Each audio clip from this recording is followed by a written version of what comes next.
За одоо та хэд ч энэ 60 хэд болоод чуул явдггүй болсон уу?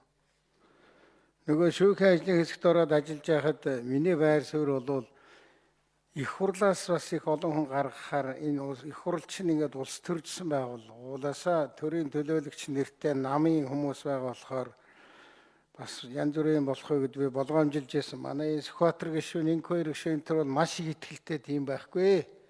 Бид нар одоо жинхэнэ шударгаас тогтооно гэд явсан л да. Гэтэ би бол та хоёрыг нэг буруутгахгүй байна.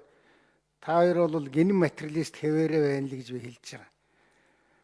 Та хоёр гэдэг чинь ардын нам биш. Та нар гэдэг чинь ардын нам биш. Ардын нам дотор тэр манан бүлгэллийн нөхдүүд бол энийг тоглож байгаа шүү дээ. Тэгээ бид нар муудалж би тэр үед хэлсэн. Та нар Баттулгыг ерөнхийлөгч байхаар Баттулгаас одоо нэр дэвшил хэрхийг аваад бүгдийг их хурл дээрээ шүүрч аваад тэгээд их сайхан шудраг нийгэм байгуулгыг явж байгаа. Одоо хөрсөг ерөнхийлөгч болгоот нь хөрс өхрөө хэдэн хүн гаргуулах хэрхийг нөхөх гээд ийм л заваарсан юм л явж байгаа. Тэрнийг би ардын нам гэж харахгүй байгаа. Ардын намын нэг хэсэг нь.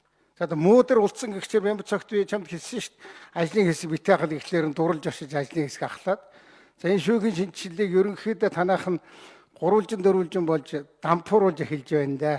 Би бол тантай нийгэмдэр санал нэг байна. Энэнийг дампууруулснаар Монголын төрөлх хохирол учрна. Шудраг шүүхтэй болох тэр процесс бол удаашрна.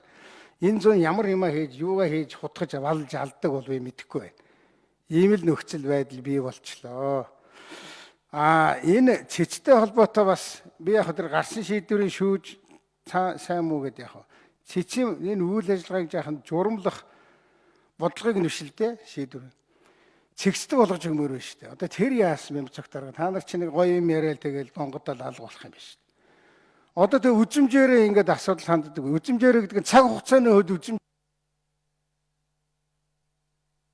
За алтан уугч нэмэлт 1 минут. Энэ цэц гэдэг байгууллага ингээд ямар асуудлыг хэдий завч үүсгээ өөрийнхөө үзмжээ шийддэг болцсон учраас одоо бид нар батлсан хуулийн өөрчлөлийгээ сууж шүү дээ. 120 хоногт багтахгүй юм байна. Одоо тэгээд тэр хуулинд өөрчлөлт оруулъя. Ийм байж болохгүй л дээ. Цэц бол бие даасан шийдвэр гаргах ёстой байгууллага. Зүгээр цэцийг бүрдүүлж байгаа арга чинь бол яг хуучин аргаараа байгаа учраас улс төржсөн байгууллага. Тэн дотор чинь дандаа улсын хурлын дарга, ерөнхийлөгч, их хурлын улс төржсөн хэдэн хүн очиж суудсан. Тэгэл ингээд та нарын нэг хэсгийн заавраар шийдвэр гаргаад сууж байгаа. Энийг өөрчлөх ёстой л да. Тэнд бол хууль зүйн өндөр мэдлэгтэй, дээр нэмээд бүр ёс суртахуунтай, ёс зүйтэй төрийн албад Монгол төрийг эрхэмлдэг тийм хүмүүс байж сая тэр байгууллага шиг болно. Түүнээс биш дахиад нэг палдагддаг, далдгандаг амьтад аваач тавьчихсан учраас ийм хүнд байдал руу Монголын төр явж байна да. Тэгээд та нар минь олоолаа юм чинь тэгээд бас хүч тамир